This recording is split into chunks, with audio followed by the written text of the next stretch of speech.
Hey guys, so I want to do things differently. I want to redo this whole tank way differently, and I just had the realization today. I know, it just sounds like huge. If you see a weird swimming frontosa in there, you probably seen in the last week's video, she got an air bubble inside of her. We tried removing it surgically, not going there. The skin is way too thick. It's getting better. She's less floaty all the time. It's actually this one. Like, she comes down sometimes. It's a bit, the reflection is horrible right now. Anyways, take my word, there's a frontosa that's floating, but she's floating less, so it's getting better. It's much more encouraging. So this tank I want to completely redo, stocking wise, chemistry wise, decor wise. I don't know decor. I actually really like my decor. I like my mountain, but I want to turn this more into a soft water, black water tank. Okay. This is actually, every time I do radical changes, I get inspiration straight from my clients. One of my clients had been having problems growing plants in his tank. His water is kind of funky. I always knew that his water was funky, but I said, okay, maybe, we do a bigger water change. Maybe we do this, that. And he had 3 neon tetras in that tank. And in the last month, I'm like, okay, well, we're going to start dosing some flourish to help the plants grow. And I came see him yesterday, I believe, or the day before, and 2 out of the 3 neons had died. The plants were slightly better, but not much. So my next step was to check his TDS coming straight from the sink. And I checked his TDS, it was like in the 300s to 400s. And in the aquarium, it was like in the 700s because he had been dosing every week during that month.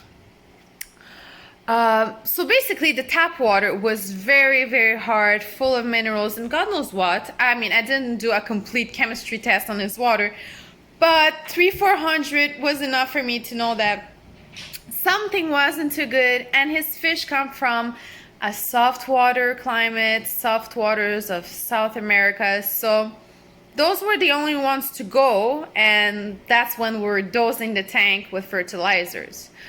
So I thought, for that, we should go back to basics, and I want to experiment on one tank in particular where I do have South American fish, in order for me to better solve his problem. My number one solution to his problem was get a reverse osmosis machine, and we'll dose what your plants need in the regular good amounts in order for the inhabitants to live well and the plants to grow properly. Also, root tabs is another way of making the plants grow but not increasing your overall TDS and pH. So we have 2 solutions ahead of us. But first, I want to test in my own tank where I did have casualties, and I always wondered what the hell happened. I lost a male gymnogeophagus way long ago. He just went a bit hectic, started bumping into everything, and then he died a couple days later. I had that happen to a discus, and I had that happen to a corridorus. I haven't had that happen to tetras because I never really kept many tetras in here, except some, what did I have in here? I had some lemon tetras, and I had some, diamond tetras, but I sold them all. Basically, what I want to do in this tank is go back to basics, reverse osmosis water, decrease my TDS because in here it's currently in the 300s also. And I had some casualties, and I checked my tap water and it was like 186. So perhaps, yes, my tap water is still an issue, and I do not have the energy to convert all of my tanks to reverse osmosis. It's just not doable for me. I'm too busy, but I will do it with one that actually needs it. We have discus in here, they're active, they're brilliant, and I want to create the natural habitat of discus and tetras. Like, I don't want to break the fun there, but I will tell you what I'm intending to do, and you tell me if that makes sense to you. I just want to load it with very delicate tetras. After, obviously, I do the change. I first want to turn this into reverse osmosis, very low TDS, like below 100, and just those the specific nutrients for plants I already have root tabs in there, so my plants will be fine. Clearly, I'm going to remove the tuba cichlids, which are growing super fast and eating my plants. Like, they're already bigger than they were like a week ago. So that's that. And I want to increase tannins. These plants will very well resist all this because they are from South America. Most of them except the Anubias. Anubias, as long as there's iron in the water, they'll be happy. I'll make sure to dose just enough of that, but not increase the TDS too much.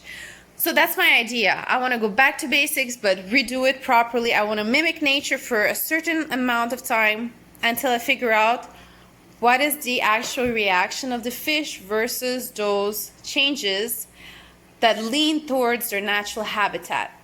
Because even a lot of my clients now, I say, no, I will not bring you neon tetras because you put them in the aquarium and a week later, well, during that whole week, I will have to go back and forth to the store for the 7-day policy of like dead fish and get them more neon, because every day there'll be one that died during that week until the warranty is no longer valid.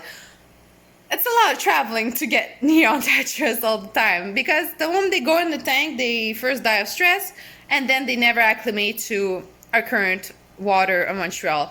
And let's be honest, people that buy neon tetras at like $2-3 a fish will rarely invest in a reverse osmosis machine in order to accommodate these fish's needs. These fish are basically the equivalent of a cheap version of a glowfish. It's beautiful, it glows, it shines in an aquarium, it's colorful. We want salt water, but yet we will get neon tetras instead.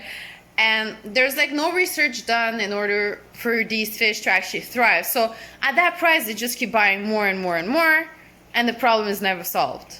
How about we just go back to what the fish needs and see if that will actually work? If we will successfully keep neon tetras, cardinal tetras, rummy nose tetras. I'm naming some that are like, they're pretty hardy if like you have the right conditions. Rummy nose will survive unless the pH is wrong, unless the hardness is wrong. And in this case, I'm gonna try to do it right.